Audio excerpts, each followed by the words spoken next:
Olá, seja bem-vindo, seja bem-vinda. A partir deste momento eu peço a sua atenção para que você comece a acompanhar esta videoaula de formação geral básica, especificamente o componente curricular Sociologia. Eu sou o professor Ney Araújo e para todos os alunos surdos, este é o meu sinal. O objeto de conhecimento que nós iremos tratar ao longo desta videoaula menciona, conforme vocês podem visualizar em tela, a universalidade e violação de direitos a adolescentes no Brasil. Podemos incluir não somente a questão dos adolescentes, mas também a respeito das crianças, que também precisam, digamos assim, ser contemplados como um público que deve ser assistido com toda a proteção social. Nesse primeiro momento, eu quero apresentar a vocês um artigo do Estatuto da Criança e do Adolescente, especificamente o artigo 3º. Acompanhem com bastante atenção a leitura. A criança e o adolescente gozam de todos os direitos fundamentais inerentes à pessoa humana, sem prejuízo da proteção integral de que trata esta lei, assegurando-se-lhes, por lei ou por outros meios, todas as oportunidades e facilidades, a fim de lhes facultar o desenvolvimento físico, mental, moral, espiritual e social, em condições de liberdade e de dignidade. Então, isso é um princípio previsto no Estatuto da Criança e do Adolescente. Percebam que quando eu mencionei o objeto de conhecimento desta videoaula, foi utilizado a palavra universalidade. Diante dessa discussão, diante desse objeto de conhecimento, essa palavra universalidade, ela ganha sentido do quê? Eu estou tratando de toda criança e todo adolescente. Isso implica dizer o quê? Toda criança e todo adolescente possuem os mesmos direitos, levando em consideração justamente o estado em que ela se encontra naquele momento. Ou seja, o fato dela ser uma criança e o fato dela ser um adolescente. O fato de serem pessoas em condição de desenvolvimento. Ou seja, socialmente falando, quando nós observamos uns aos outros, né, não só quando adultos, mas mesmo quando nós observamos crianças e adolescentes, nós identificamos as diferenças. Crianças brancas, crianças negras, crianças evangélicas, crianças católicas, ou seja, nenhum ser humano é igual a um outro ser humano, independente das distinções que podem vir a ser verificadas entre as crianças e entre os adolescentes, os direitos são os mesmos para todas elas. Outra coisa que eu também quero destacar, vamos visualizar novamente o artigo 3º do ECA. Percebam que na primeira linha, quase no finalzinho da primeira linha, nós temos essa expressão, direitos fundamentais. O que são direitos fundamentais? São todos os direitos necessários para o bem-estar, ou em outras palavras, para a vida digna de todo e qualquer cidadão. Então, uma criança, a exemplo de um adolescente, tem direito ao lazer, à educação, à moradia, à saúde, à cultura, dentre outros direitos que aqui eu posso estar mencionando a todos vocês. Então percebam, o Estatuto da Criança e do Adolescente no Brasil, ele simplesmente fortalece o reconhecimento de direitos fundamentais que devem ser estendidos para toda criança e adolescente, a exemplo de direitos fundamentais esses que também são estendidos justamente às pessoas adultas. Ou seja, então não há uma diferença entre uma pessoa adulta, entre os direitos, aliás, que uma pessoa adulta possui reconhecidos em relação a uma criança, a um adolescente. Todas as pessoas, elas, independente da faixa etária, elas necessitam dispor de condições de segurança, de educação, saúde, habitação, como eu mencionei agora há pouco a todos vocês. É fácil garantir esses direitos? Não, eles não são fáceis.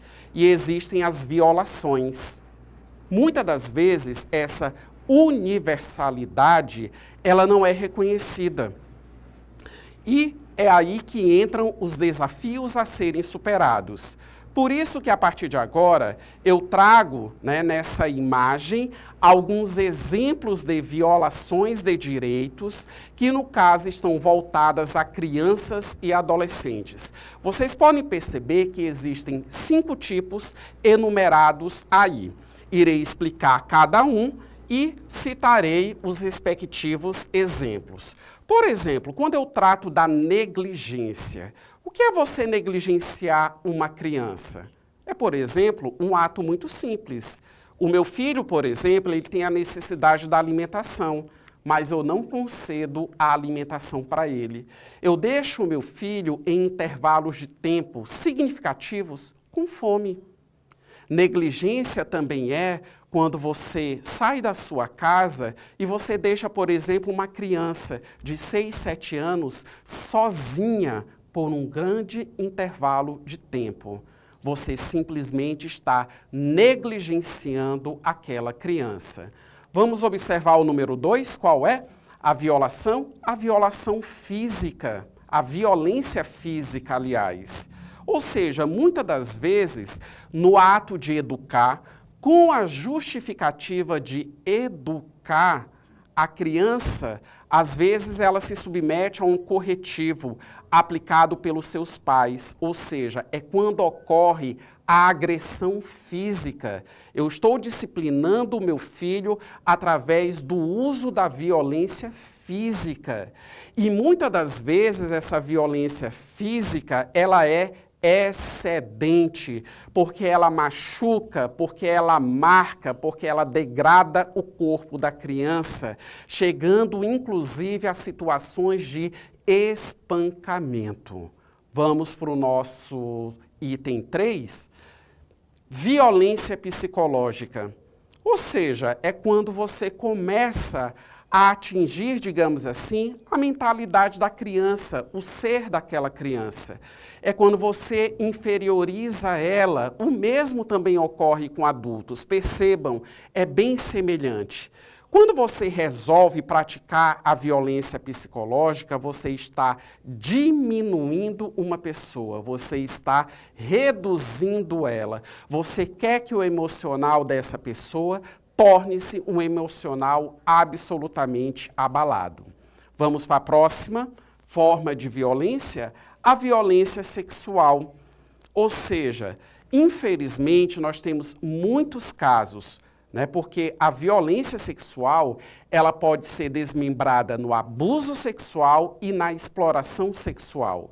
O abuso sexual é quando uma pessoa maior de idade, na maioria das vezes, essa pessoa, o abusador, ele é do círculo de convivência da criança e simplesmente para se satisfazer sexualmente, ele, digamos assim, pratica o sexo propriamente dito ou algum outro tipo de ato sexual com aquela criança, buscando somente a sua satisfação. Muitas das vezes isso consegue ser feito, ser realizado, porque aquela criança ou aquele adolescente, ele está sob uma forte pressão de ameaça, ou então, através do convencimento. Principalmente quando é a criança que ela ainda não tem muito o discernimento do que é apropriado, do que não é apropriado, e muito menos ela não terá a leitura que ela está sofrendo uma forma de violência. A outra forma de violência sexual acaba correspondendo justamente à questão da exploração sexual. É quando, isso ocorre principalmente entre os adolescentes, é quando eu me oportunizo, principalmente quando o adolescente ele está em uma condição financeira de inferioridade, né? Então eu mantenho relação sexual, né, com esse adolescente, e aí o que é que ocorre? Em troca do sexo, sempre existe um presente, sempre existe um valor em dinheiro que, no caso, acaba sendo trocado, ou seja, é o sexo como moeda de troca, né? Aliás, o dinheiro como moeda de troca, e é uma exploração sexual porque você está tratando aquele adolescente como se ele fosse uma mercadoria. E vamos agora para mais uma forma de violência contra a criança e o adolescente, a questão do trabalho infantil. Infelizmente, há, né, crianças e adolescentes que elas estão subjugadas, reduzidas, humilhadas em determinados ambientes de trabalho. Levando em consideração o que preconiza o Estatuto da Criança e do Adolescente, esse público, no caso, o adolescente, ele pode ser inserido em uma atividade produtiva? Pode. Ele pode trabalhar? Pode. Mas apenas na condição de jovem aprendiz. Ele não pode trabalhar na mesma condição, com a mesma carga horária, com o mesmo ritmo que uma pessoa adulta como eu trabalha. Agora vamos avançar nas informações? Bem, diante das violações até então existentes, é claro que alguns prejuízos acabam sendo causados, tanto à criança como também ao adolescente. São os efeitos emocionais, sociais e escolares, ou seja, sem sombra de dúvidas, uma criança e um adolescente que tiver os seus direitos violados por uma daquelas formas que eu mostrei agora há pouco a todos vocês, isso vai afetar sim o rendimento escolar, a mudança do comportamento dessa criança e do adolescente. Há uma tendência de um medo ser internalizado, no sentido de que outras pessoas possam reproduzir essa violência.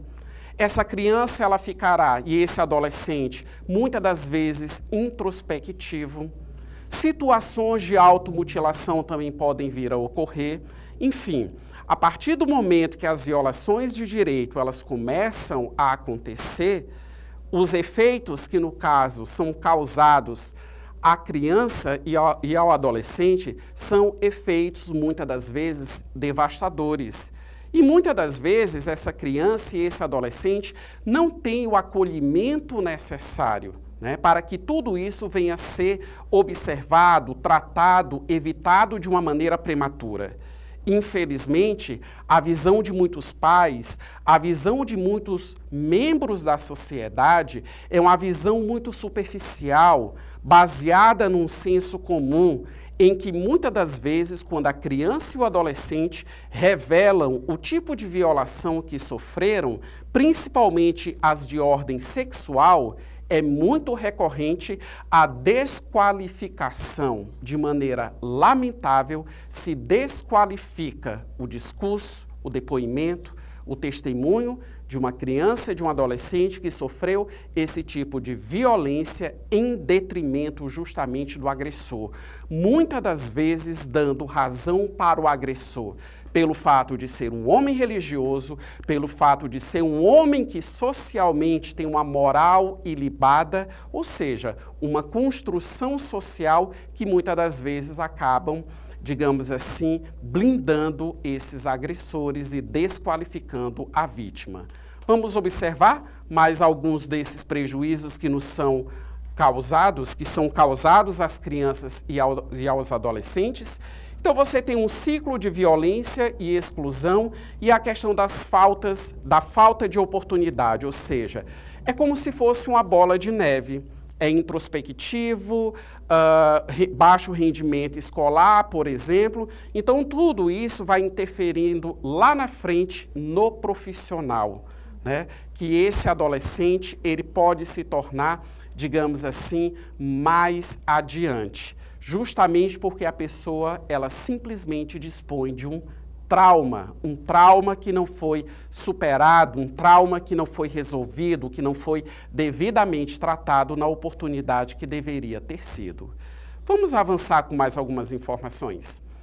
E aqui, né, nós temos algumas considerações que acabam correspondendo à nossa conclusão. A universalidade é um princípio, mas depende de ações reais para se concretizar. Né? Ou seja, não é necessário somente o discurso da proteção de crianças e adolescentes, mais do que discurso, isso precisa ser revertido em ações práticas, reais, principalmente com a responsabilização por parte dos agressores. Esses precisam ser responsabilizados. A criança e o adolescente, ela precisa se sentir motivada, à vontade, até mesmo para falar, para denunciar, digamos assim, todas as vezes que ela sofrer algum tipo de violação e assim, em certa medida, que a sua proteção integral, ela seja de fato, digamos assim, consolidada. Vamos avançar, vamos observar mais duas outras observações. O papel da escola, da comunidade e de cada um de nós. Isso também é preconizado no Estatuto da Criança e do Adolescente.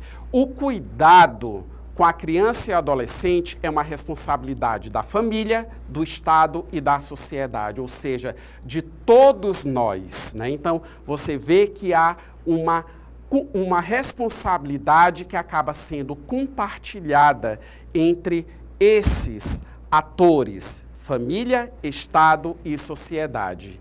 E, por fim, em caso das violações, é interessante saber que há os canais de denúncia, aonde recorrer. As instituições, elas também estão organizadas nesse sentido, conforme vocês podem visualizar no terceiro marcador.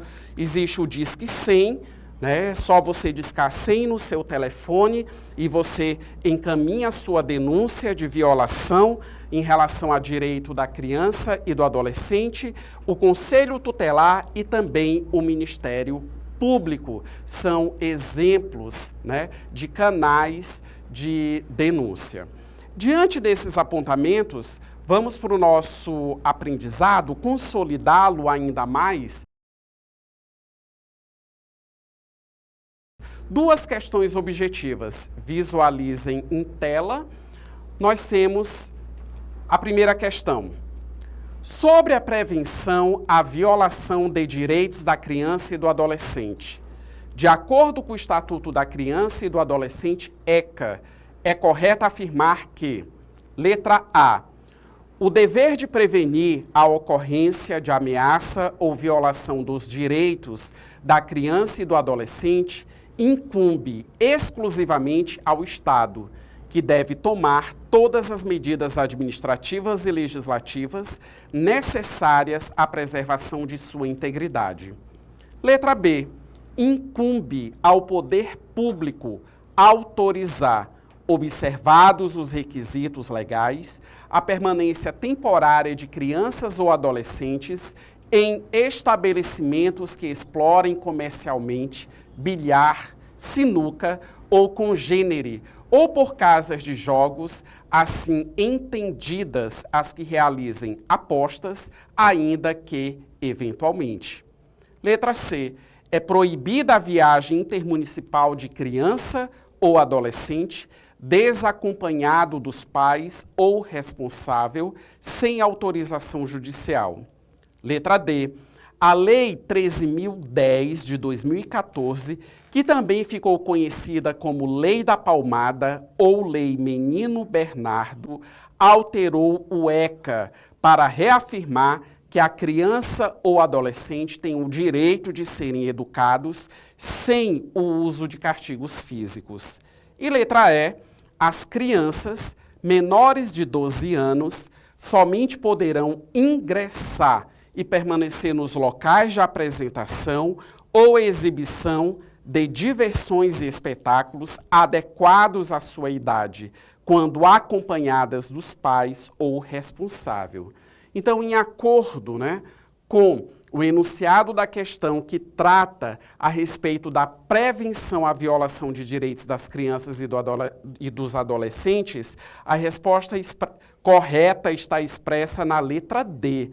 A Lei 13.010, do ano de 2014, que também ficou conhecida como Lei da Palmada ou Lei Menino Bernardo, alterou o ECA para reafirmar que a criança ou adolescente tem o direito de serem educados sem o uso de castigos físicos. Ou seja, o caso dessa criança, um caso absolutamente, digamos assim, lamentável, em que o padrasto dele, junto com a mãe, em sucessivas agressões, ou seja, a criança ela veio a óbito justamente por conta das agressões físicas desencadeadas principalmente pelo padrasto dele e também por conta do silenciamento da mãe, que era ciente daquilo que estava ocorrendo. Vamos para a nossa segunda e última questão. Em tela, visualizem. A doutrina da proteção integral, adotada pelo Estatuto da Criança e do Adolescente, representa um avanço em relação a concepções anteriores sobre a infância e a adolescência no Brasil. Essa doutrina estabelece que, letra A, crianças e adolescentes devem ser protegidos apenas em situações de risco social e pessoal. Letra B, a responsabilidade pela proteção de crianças e adolescentes recai exclusivamente sobre os pais ou responsáveis legais. Letra C. Crianças e adolescentes são sujeitos de direitos, devendo receber proteção e garantias fundamentais de forma integral e prioritária. Letra D. Apenas o Estado é responsável por assegurar os direitos das crianças e adolescentes por meio de políticas públicas específicas. E letra E, a proteção de crianças e adolescentes deve ocorrer somente mediante determinação judicial em casos excepcionais. É importante colocar que anterior ao Estatuto da Criança e do Adolescente existiu o Código de Menores. O Código de Menores, ele criminalizava crianças e adolescentes. Ou seja, foi na época do Código de Menores que existiu, aliás, as antigas FEBEMs, em que uma criança, aliás, principalmente os adolescentes, eles acabavam presos como se fossem pessoas adultas. E o Código de Menores, ele tinha uma filosofia absolutamente diferente daquilo que prevê o ECA em nossa atualidade. Importante considerar isso e que você também saiba. Agora vamos gabaritar essa questão, que ela está correta. Qual? Letra C. Crianças e adolescentes são sujeitos de direitos, devendo receber proteção e garantias fundamentais de forma integral e prioritária. Eu quero destacar nessa resposta a palavra prioritária. Criança e adolescente, à luz do ECA, é prioridade. Muitas das vezes o poder público, mas não tem recurso financeiro para investir nesse segmento da criança e do adolescente. Por exemplo, não há recurso financeiro para a cultura da criança e do adolescente. Retira-se de onde tem o recurso financeiro para atender a demanda da criança e do adolescente. Criança e adolescente é prioridade, não é segunda opção no que diz respeito à utilização dos recursos públicos. Tudo bem? Eu espero ter contribuído com o seu aprendizado. Um forte abraço a todos vocês e até a próxima videoaula de Sociologia.